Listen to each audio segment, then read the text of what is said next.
Welcome back to another edition of Racing It Out. I'm Caitlin. He's Todd. How are you? I haven't seen you since you got back from know. vacation. You look good. Well rested. Everything's fine. You're happy.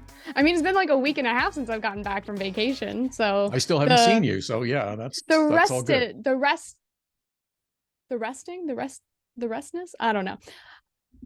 The vacation aura is gone. It's funny. There's that happens at great speed, I find, and there's the cliche, if you will, of it takes you a week to get ready to go away for a week and also a week to recover from going away for a week. So it's really like a 3-week process. Yeah, I'm not going to do any work before because I'm so excited to be not doing work for a week. And then I don't want to do work for a week after. Well, but there's also I got to get my shit together so that I can go away for a week. And so you run around and do that and then, go crazy for a week doing whatever you want and then come back and, oh yeah, I didn't think about that. Or somebody's got a 911 emergency that has to be dealt with immediately, which is only a 911 emergency for them. Yeah. Well, it's funny because I was in the airport writing the article about LP Dumoulin's car being in the Hall of Fame. Yeah. For NASCAR.ca. I was finishing that in the airport, posting it on my iPad as we, of course, we had 3 gate changes to leave Toronto. So as we were bouncing back and forth from like different gates, I was like trying to post this on my iPad because I didn't bring my laptop because it's vacation. And then I think I got in that night and I had like a bunch of emails to send before I was like, okay, full vacation mode. Nice. Turning it off. So nice. But it was good. How we'll talk about the food later, but how busy was the ship? Was it half capacity? Not bad? Or no, you were talking about that before. It wasn't full capacity. There were definitely like empty rooms. It was busy. There was our sea day. We couldn't find any seating it was very hard at least to find seating in the buffet. Mm-hmm. But all in all, I mean, it wasn't awful. It's like, I think any show we went to, we weren't fighting for seats. Good. Dinner, like we always got sat within like a reasonable time for dinner. The buffet is probably the place we actually had the most interaction with people, and where we saw the most amount of people at once, minus like when we did the private island Coco Key on our second day. That was a lot of people. Nice. Because it was us plus another ship. So, okay, yeah. So that one was a bit of a, but even then it didn't feel super busy. It wasn't like you were like bumping shoulders with people. And we went relatively early and got on like all the water slides, all that, got that out of the way. And then when we went to the beach is when we felt, oh, there's a lot of people here, because we had to walk around a little bit before we could find chairs. Sure. But would you do it again? I would. My boyfriend, unfortunately, who is very prone to motion sickness, was not. It took us a while to find our sea legs, because even I, who was pretty good with motion sickness, the first day it was rocky and it was pretty windy and I was getting nauseous at points. So I think we decided next time we're going to try a resort and try and find like a really good one that has lots of activities like beach volleyball, water slides, stuff like that. And do something like that. That's maybe around the same price point, a little bit more expensive, just to try it out, because we haven't done that before either. Would I ever do a cruise again? Absolutely. I loved it. I loved having everything there, and it's a different experience. I just kind of like being on I've always liked being on boats, so I'm like, I liked it. Yeah. See, boats are okay. I'm okay with boats. I know what you mean, because we were out on a boat one day when we were away in the fall in Mexico, and even for a few hours after you get off, it's sort of like you feel like you're still riding the waves a little bit. Went to bed the night we got back, which was a Friday, and the second my head hit the pillow, I could feel it, like I felt floaty. And then like getting up, do the drunk thing, put your foot on the floor. Yeah, getting up, it was like, whoa, like for like maybe like a day and a half, we felt like we were still at sea, which is crazy. But no, I mean, I grew up sailing in cadets and always on big ships and stuff like that, so I would definitely do it again. I did really like it. But good. Yeah. Good. I'm glad to hear it. Glad you had a good time. So now back into it. And when are we? February, March, April, May, like 90, 100 days out from the start of Pinty season. I don't even know. I don't even know either. guesstimating. So, I should but probably check. it's good. I don't have a countdown clock going, but it's good. I think we're getting closer. We're into February now. Things are happening. The sports car season began with the Rolex 24. I went to Daytona, as you know, but I did not go to the race. I didn't. I watched almost all 24 hours of it because it was really interesting, but I didn't stay for the race. I had to go over to shoot some video for another project, but it was good. It was great to, and I get this every time you start a season or your first time back for the new year, you go to a racetrack. It just feels good. You see some people that you know, and you have a few conversations, say, you're home again. You're back in your space. You're back with people that you know and love and care about. So I enjoyed that. That's why I always like doing Daytona, which I leave a week today. I'm so excited. That's why I like doing Daytona, because it's just, there's magic in that track. I don't know, man. The second you walk in and you see that banking, it's like, oh. Driving through the tunnel. Yeah. It's a special feeling to go to that track and just sort of take it all in. It's like when the Indianapolis Motor Speedway is similar in that it's a giant place, great history and stuff. And I remember the first time I went, it wasn't for the race. It was in the middle of the summer. Same thing. You drive through the tunnel underneath and you come up in the middle and you look around and it's just envelops you. It's just wonderful. Yeah. We see a lot of short tracks, like little itty bitty tiny tracks on our series and Pinty's, but you feel like an ant in the middle of that place, as you can kind of. Yeah. It's sort like of, well, I was meeting someone last year at Daytona and they said, okay, I'll be there in 10 minutes. I said, great.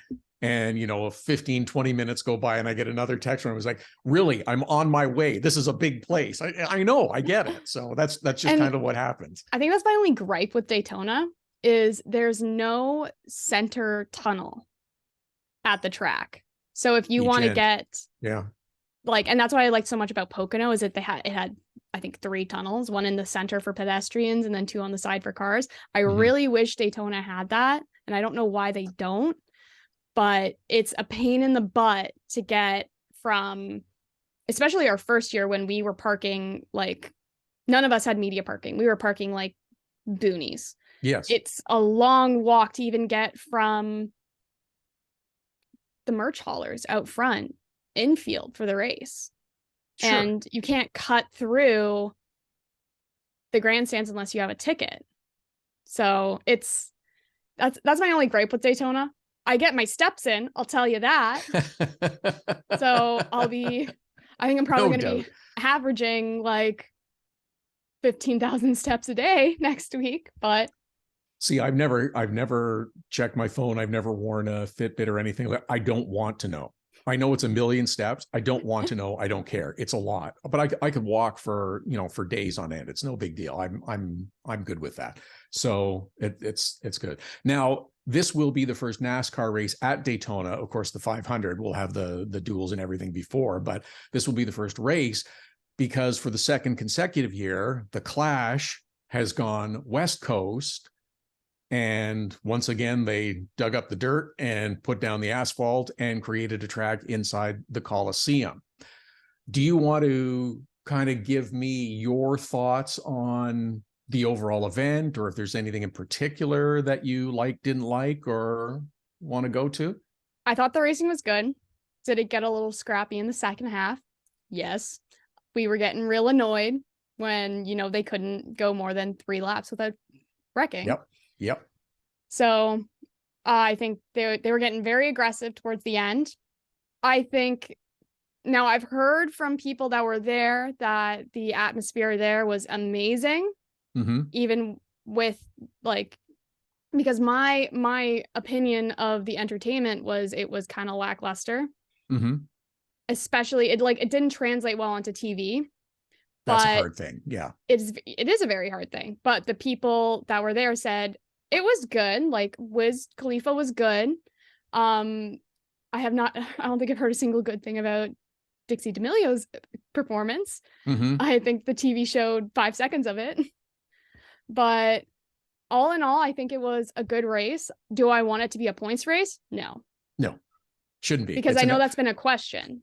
It's because of Fontana being reconfigured and it's not going to be available for the 24 schedule. So I think you sort of alluded and bring up a very good point in that it's a very different show in person and on television. And as the promoter and putting on this race, you have to understand and deal with that, is that you have to entertain and give a good show to the tens of thousands that are in attendance and the millions that are watching on television. And that's why you sometimes have to make compromises for TV, because yeah, it's great. Look, we got 50,000 people in the stands. Yes, but there's 50 times that watching on television. So you have to really kind of bend and accommodate for that. I thought most of the racing was good. And to be brutally honest, I thought the second half was a shit show. And you're right. You can't run 3 laps without causing a caution. That's terrible. And I think that really detracted from the event. And I think that really brought a lot of people's opinion down on the event too. Has it run its course is the next question. I don't think so. Do you go back for a third year? Okay.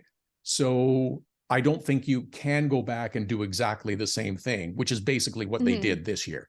Right. What do you do differently in year number 3 if you go back again?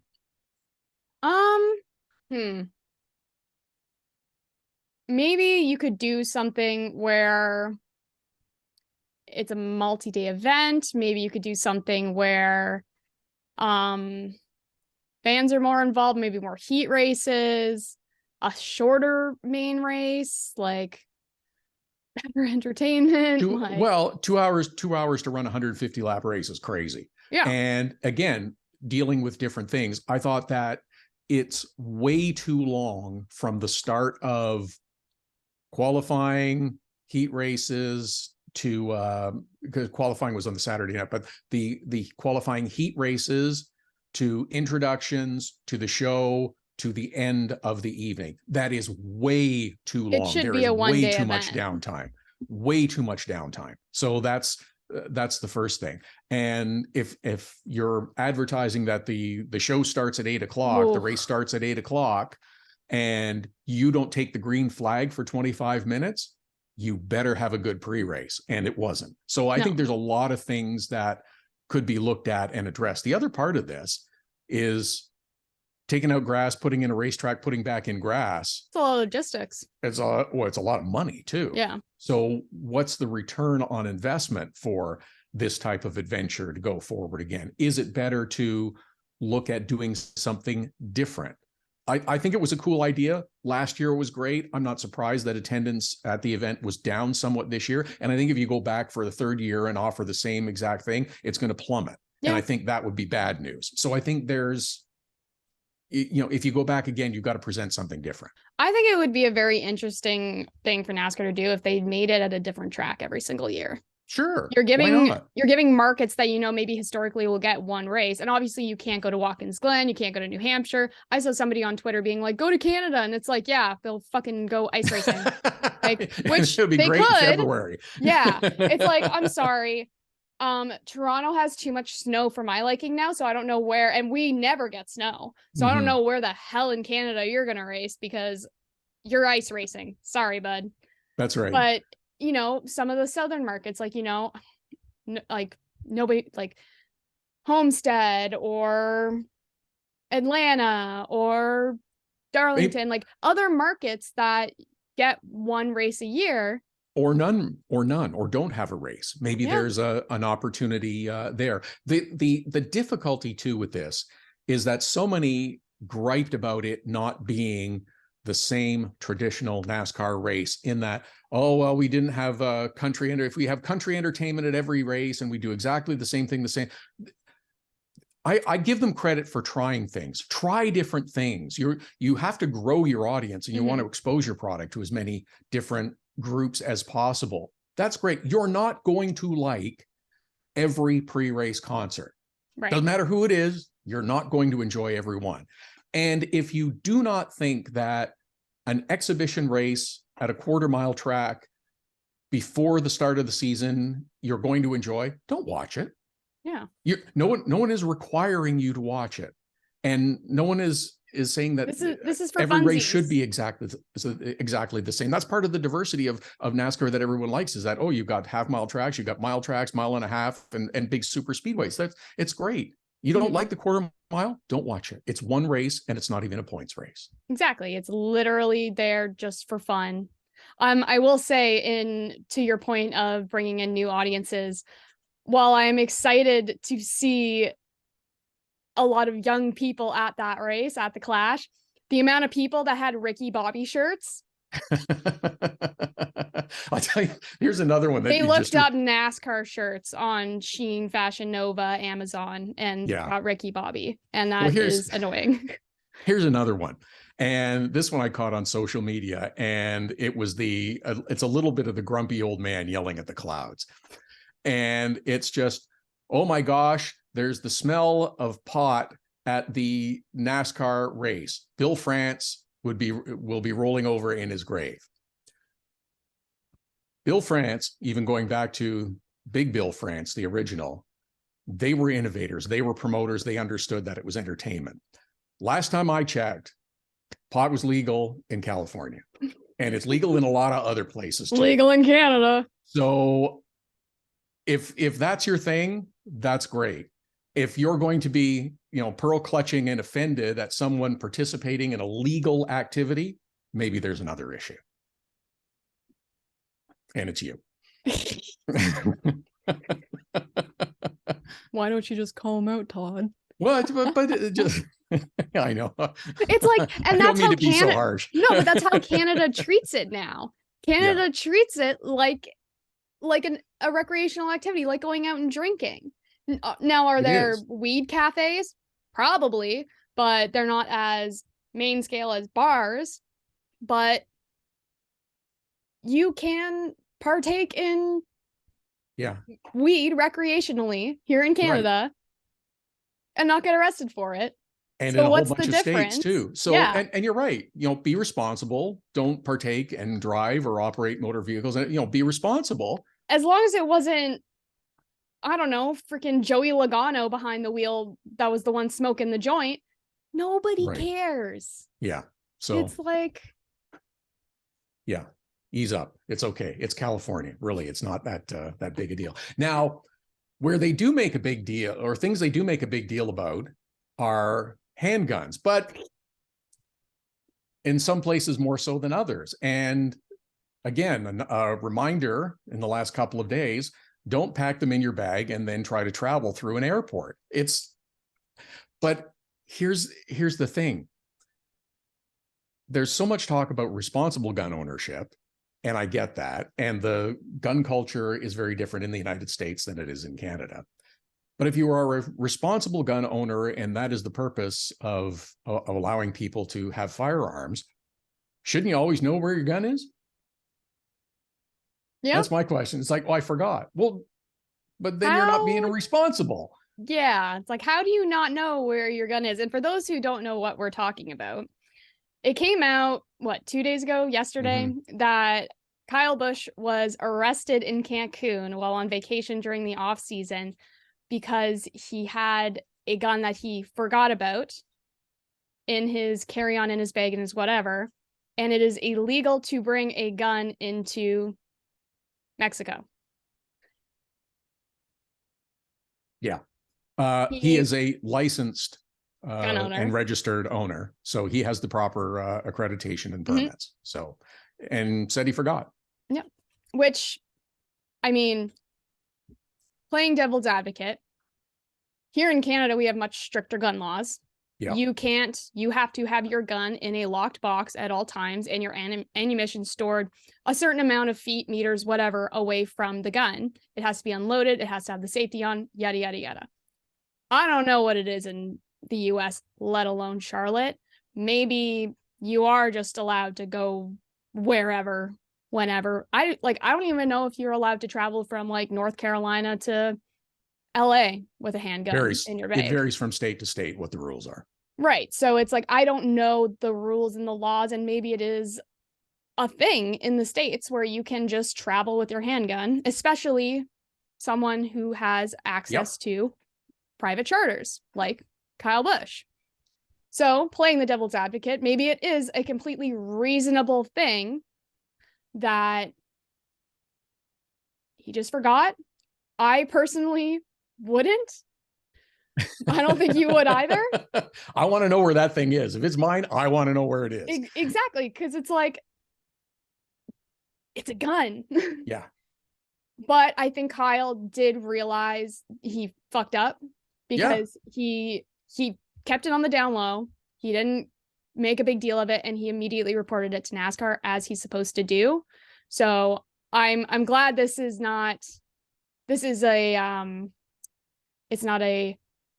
to be an old story. It's going to be an old story in no time, because you're right. It was handled. He followed the rules and reported that he was detained. Had the explanation, went through the process. He was allowed to leave the country and go back home. I thought the PR statement was thorough and gave the necessary facts, and also closed with, "I consider this matter closed." Like, I'm done, because he doesn't want to be asked about it, and it's over. Yeah. It's because he doesn't want to be asked about it. His wife doesn't want to be asked about it. It was a simple mistake. Matters closed. I think it's reasonable. Interesting? Yeah, I think it's absolutely. an interesting social experiment on the US. But that's a different story. Yeah. But I thought it was handled about as well as it could be handled. I mean, it could have blown up and been a total gong show, but he was forthcoming. Look, I screwed up. Here's the rules. This is what happened. I apologize. It's all on me, and I've made amends. So one thing I'm confused about is I've seen some things coming like around this topic of he's sentenced to 3.5 years in prison. Yeah, I believe that is possible, but I believe, like many countries, sentences can be commuted or held in abeyance or whatever. There's different legal terminology and different, slightly different rules, but doesn't mean you're necessarily going to spend 3.5 years in the who's count. Right, because my question is, is it like if you ever come back, we're going to arrest you, right? Kind of deal. Like if he ever goes back to Mexico. Is he not allowed back to Mexico anymore? Well, you're right. That's the clarity. So in terms of the future, but right. He was allowed to leave the country. So it didn't mean that he was convicted and immediately taken to prison. So that's the good news. That it is. But it is a very interesting story. It was not what I expected to read on my Monday. This is not the preview you were expecting leading up to, Daytona. Yeah, especially after he was so good during the Clash. He's a terrific racer. Yeah, he is a hell of a race car driver. I know both him and Austin were insane. Yes, there are people that have their favorite drivers, and there are those that really like Kyle Busch and those that think he's the Antichrist. But he's a hell of a race car driver. And people think that in our series too. There are people in our series, and a lot of people attribute Kevin Lacroix to being our Kyle Busch. Somewhat. Good comparison. I see it. Well, no, I only say it because I see it a lot in our social medias where people will be like, he races like Kyle Busch, he acts like Kyle Busch, la la la. Oh my gosh, he's NASCAR Pinty. Like, people call him NASCAR Pinty's Kyle Busch. Doesn't take away from the fact that he's a terrific race car driver. Yes, absolutely. So I'm excited to see where he goes with RCR this year, because I think 2023 is going to give that team back some more dominance, and I'm really excited to see it. If nothing else, they're going to get a lot more attention. Yes. I have one more grief about the Clash. Sure. That podium celebration. I was intrigued when they were like, we're going to have a podium celebration for the Clash. And I was like, okay, you have lots of examples of this being done in your sport. Mainly us. Also Euro. never in my life have I wanted to direct a victory lane ceremony more. And you know I don't like doing them. But I was sitting there and I was watching it and I'm like, guys, yeah, you have people in your company that know how to do this. You do not just put all 3 drivers on the podium. Because it's like, I was confused because it was like, is this a racing? Like, even in the Olympics, you call up each bronze, silver, gold. You call them up, you present them their medals, you play the winner's national anthem. The second I saw all 3 of them stand on that podium, I was like, what are you doing? What are you doing? What are you doing? You're doing it wrong. You're doing it wrong. Yeah. It's like, fix this, fix this, fix this. So if they do the Clash at the Coliseum again next year, please fix that. Caitlin is available to run the victory podium so that it will run smoothly and be myself. But this is the difficult. Did something different because they don't do podium at NASCAR races. It's just the winner, and that's cool.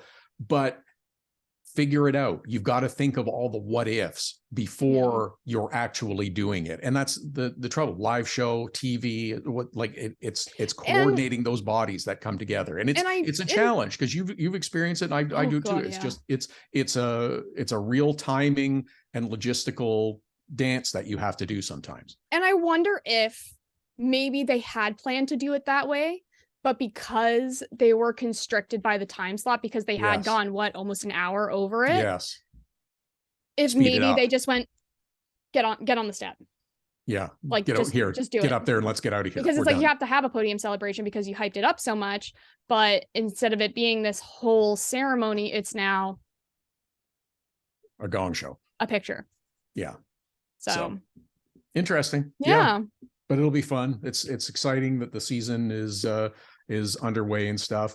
Do you have favorite spots that you're going back to eat at Daytona? We should talk about you said you had lots of food stories. Yes, I do. As we were texting the last day or so, it's like, okay, so hit me with all your food stories. So I think one of my favorite places on the cruise for eating was the pool restaurant is an all-you-can-eat taco burrito quesadilla spot. It was so nice to be like, I'm a little hungry. I'm gonna go get some tacos. There was also all-you-can-eat pizza, and it was decent pizza too. I was like, oh man, this is nice. Again, I'm a little bit hungry. We're gonna go to get some pizza. All-you-can-eat soft serve ice cream. The buffet was really good. Like, the main dining room was amazing. How do they stand a chance of making money? And I'm thinking about this from my personal perspective. How do they stand a chance of making money if it's all you can eat tacos and pizza? I mean, I could eat pizza like slices, like whole pies. Oh yeah, I could eat a lot of pizza. Because they'll charge an arm and a leg for the drink package and the excursions. And my question, I guess, then becomes when you're with a cruise line, like there's one, I think it's Norwegian or MSC, that everything's included. All of your specialty dining, all of your drinks, your excursions, and it's still only like $1,500, $2,000 a person Canadian. Then how are you making money? You're staying 50 to a cabin. Yeah.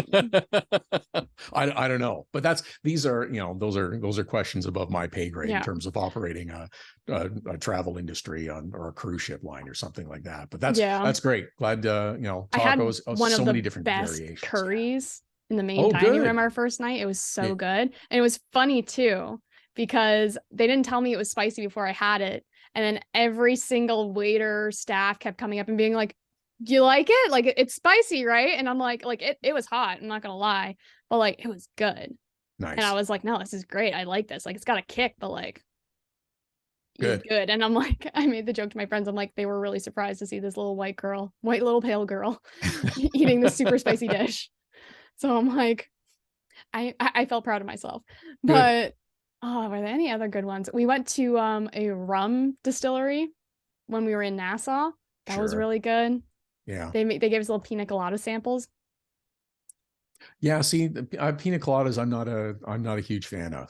It's like I'm not a big coconut fan, so I don't, I'm pina not coladas. Either, but funny enough, when we were in Nassau, we bought a coconut to drink out of because we had never done it. And it's like, you know, like a thing you do, and they're selling it. It was $8 and it's got like 5 sips in it. And my partner and I split it.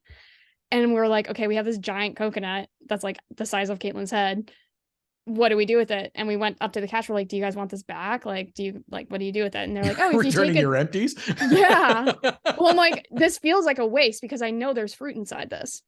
And she's like, oh, if you take it to the guy hosting, he'll cut it up for you. And sure enough, we take it over. He's got a freaking machete and just chops it open.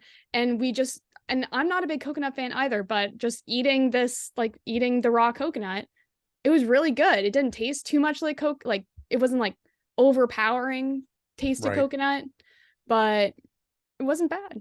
Good. But, see, that's a good thing. Try new, experiences, new foods and stuff. So good. All in all, a successful vacation. And now it's time to go. Okay, full speed. Daytona's coming up. Won't be long. Snow will be off the ground, and teams will be out testing, and we'll be back into the thick of it in summer. Looking forward to it. Yeah. So excited to be in Daytona next week. You have no idea. Yes, I do. All right. Disclaimer. The thoughts, ideas, suggestions, opinions, especially the way out, wacky, controversial ones, I think a few of them came from me on this particular episode, do not represent the views of anyone other than Todd and Caitlin. That's not NASCAR Pinties, IndyCar, Green Savory, any other entity, Rev TV, TSN, anyone that we may be affiliated, work with, or have pals that work there. How's that?